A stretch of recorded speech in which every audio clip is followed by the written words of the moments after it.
kita akan mendekati suatu karya sastra menggunakan teori antropologi sastra. Antropologi berasal dari bahasa Yunani yang berarti anthropos dan logos, ilmu tentang manusia secara singkat. Jadi, dalam pembahasan ini kita akan membahas ilmu yang mempelajari tentang manusia, baik dari keragaman fisik maupun kebudayaan, mulai dari tradisi, adat istiadat, atau banyak lagi bahasa dan sebagainya yang membedakan manusia lain dengan manusia lainnya. Jadi, mari kita cari tahu bagaimana antropologi memiliki hubungan dengan sastra. Seperti yang pernah kita bahas ratusan tahun yang lalu, tapi bohong. Dalam presentasi sebelumnya kita sempat membahas tentang sastra. Ya, tentunya sastra merupakan cerminan dari kehidupan manusia. Sastra tidak hanya indah namun juga bermanfaat. Dalam konteks antropologi sastra, banyak sekali definisi yang dikemukakan.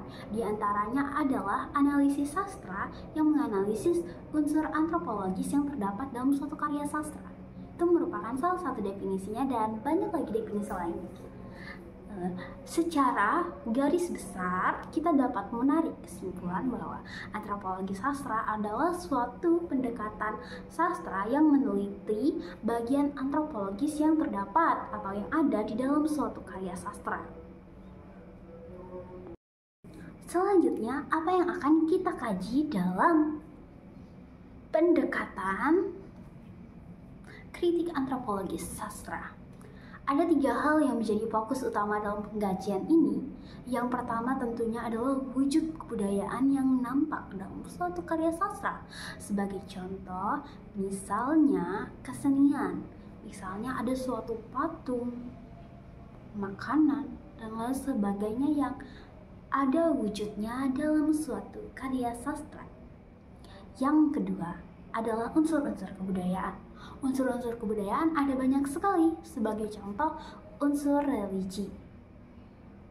Kita akan ambil contoh dari salah satu novel etnografis karya Korrie Layun Rampan yang berjudul Upacara.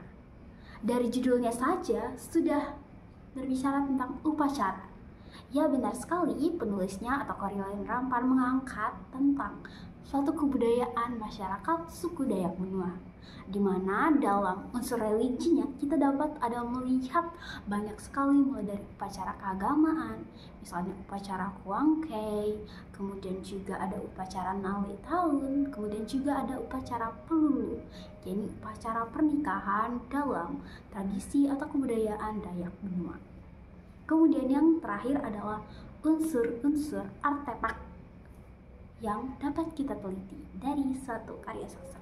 Mohon maaf, unsur-unsur terakhir yang dapat kita teliti bukan artefak. Artefak tadi masuk ke dalam wujud kebudayaan. Unsur terakhir yang dapat kita teliti adalah kearifan lokal. Kearifan lokal juga memuat banyak poin, misalnya cara pandangan hidup masyarakat di sana, bagaimana sistem pemerintahan, bagaimana juga mereka memiliki pengetahuan tentang alam atau lain sebagainya. Misalnya dalam beberapa upacara, masyarakat memiliki pandangan hidup bahwa manusia sudah seharusnya hidup selaras dengan alam dan juga tidak merusak alam, karena dewa-dewa akan murka dan mendatangkan bencana ketika manusia merusak alam. Selanjutnya, bagaimana caranya kita meneliti menggunakan pendekatan antropologi sastra? Cukup mudah. Pertama-tama, pastikan memilih novel yang memiliki banyak unsur kebudayaan di dalamnya. Yang kedua, tentunya kita harus membaca novel itu sampai habis dan juga memahami apa aja sih unsur-unsur kebudayaan yang ada dalam novel itu, baik itu yang berwujud maupun yang tidak berwujud. Yang berwujud seperti apa sih? Yang berwujud itu misalnya tadi artefak, benda-benda nyata yang dapat dilihat oleh mata. Kemudian yang tidak berwujud misalnya apa? Misalnya pengetahuan mereka, cara mereka hidup, cara mereka memiliki pandangan tentang kehidupan. Kemudian juga setelah kita sudah membaca novel itu, kita harus mulai menentukan bagian apa yang akan kita teliti dalam novel itu. Bagian antropologis mana yang akan menjadi fokus penelitian kita. Kita bisa saja mengambil secara umum keseluruhan wujud kebudayaan dan juga wujud kebudayaan serta juga dengan unsur-unsur kebudayaan. Tapi jika mau mengambil satu bagian saja, boleh. Misalnya fokus penelitian kita hanya pada bagaimana pandangan hidup suatu masyarakat dalam novel bla bla bla. Bisa saja seperti itu. Dan tentunya untuk pemaknaannya harus mencari cukup banyak referensi untuk mencari data. Apakah suatu masyarakat dalam konteks kritik sastra, masyarakat suku A benar memiliki kebudayaan B, seperti itu. Kemudian, melalui pendekatan ini ada banyak sekali manfaatnya. Cenderung novel etnografis itu benar-benar mencerminkan suatu kebudayaan masyarakat. Jadi kita boleh mengenal lebih banyak kebudayaan suatu masyarakat melalui sebuah karya sastra. Jadi secara singkat, manfaat pertama penelitian ini adalah kita akan mengenal, memiliki wawasan baru tentang kebudayaan atau unsur-unsur kebudayaan yang ada dalam suatu sekelompok masyarakat. Yang kedua juga tentunya membantu kita untuk melestarikan nilai-nilai baik yang ada di dalam suatu karya sastra. Baiklah teman-teman, itu dia tadi pendekatan antropologi sastra tentang bagaimana suatu manusia tingkah laku, budayanya yang kita teliti, meliputi yang berwujud maupun yang tidak berwujud.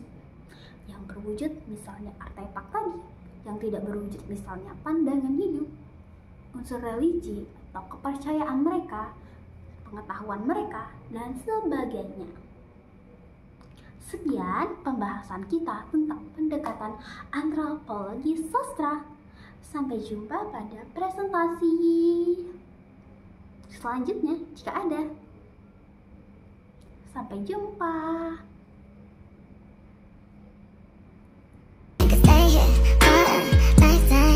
So out the door and your pockets can't find it no more. It's just you and me, and there's nothing I can do. I'm stuck with you, stuck with you, stuck with you.